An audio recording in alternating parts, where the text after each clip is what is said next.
اهلا وسهلا بيكم معايا في قناة بصبص والمطبخ. بصوا، انا عملت كذا فيديو على القناة عندي بصبغة باليت وهي جميلة جدا. لو انتوا بس محتاجين تشوفوا اي فيديو هتلاقوه عندي في القناة. بالنسبة بقى الاعياد والسنة الجديدة فكله حابب ان هو يغير لون شعره. بيجيلي اسئلة كتير قوي عن الشعر الابيض، وده اللي خلاني اعمل لكم الفيديو القصير ده. صبغة بلد اللي هو الرقم بتاعها 70 أشقر متوسط. دي بتناسب جدا الشعر اللي هو فيه أبيض. بتدي لون حلو قوي، وكمان مش بتخلي الشعر الأبيض بيكون أشقر وبيبان. فانتوا بصوا أهم حاجة على الدرجات اللي من ورا.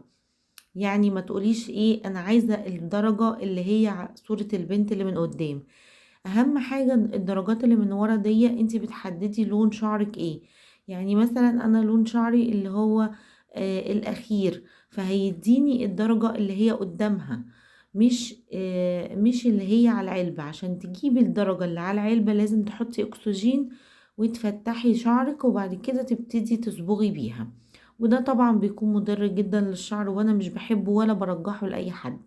فانتي بتجيبي الدرجة بناء على التعليمات اللي بتكون ورا دي، الجدول اللي موجود ورا ده. بتحددي لون شعرك ايه وانتي عايزاه يبقى ايه، وبتحددي انتي هتحطيها على الشعر قد ايه كمان. فوانتي بتشتريها خلي بالك من اللي من ورا، ما تبصيش على الصورة من قدام خالص.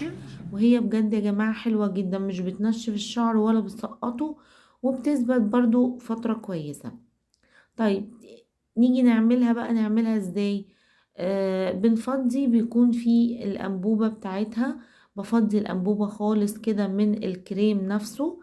بغض النظر طبعا على شكل الطبق، علشان ده طبق بتاع صبغة، فبيبقى لونه كده وشكله كده، يعني طبق قديم.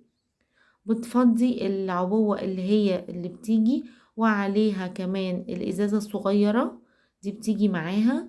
بتفضي الاتنين على بعض. لو انتي شعرك كبير هتجيبي اتنين، لو شعرك تحت كتفك بشوية او شعرك تقيل هتجيبي اتنين.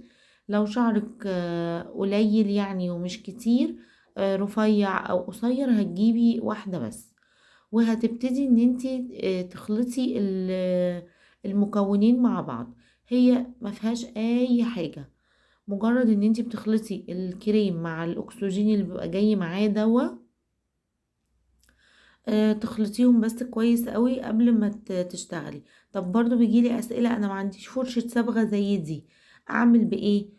ولا اي مشكلة، قلبي باي معلقة قديمة عندك، اي معلقة خشب. قلبي الميكس ده مع بعض، وخدي خصل بايدك. بس طبعا بتحطي شربة او قماشة او فوطة قديمة على كتفك عشان ما تتبهدليش. تدهني بس كريم كده حوالين قرطك كده ووشك، او فوزلين علشان برضو وشك ما يتبهدلش. وتبتدي تاخدي خصلة خصلة كده، تقسمي شعرك وتعمليها بايدك كأنك بتوزعي حمام كريم بالظبط. وبعد كده بتمشطي شعرك كويس. وتسيبيها على الشعر مثلا لمدة من نص ساعة لساعة الا ربع. بصوا، بعد ما بنخلطها بنسيبها بس 3 دقايق كده علشان اللون يختلط مع بعض كويس. وزي ما قلتلك بتوزعيها على الشعر وبتسيبيها نص ساعة، وتبصي في المراية هو الدرجة دي اللي انت عايزاها ولا لا.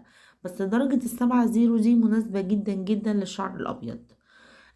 بعد كده بنغسل شعرنا بالكريم الماسك اللي بيجي معاها. ما بتغسليش بالشامبو بتاعك، بتغسلي شعرك عادي بمية دافية بالماسك دوا. وبعد كده بتسيبيه ينشف خالص، ولو عايزة تاني يوم تغسليه تاني عادي خالص.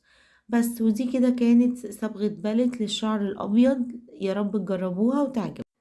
خديها بقى سكرين وهاتي الدرجة دي وادعيلي، بجد هتطلع حلوة جدا عليكي لو انت عندك شعر ابيض او لو شعرك مصبوغ قبل كده. ما تنسوش بقى لايك كتير للفيديو، ومع السلامة.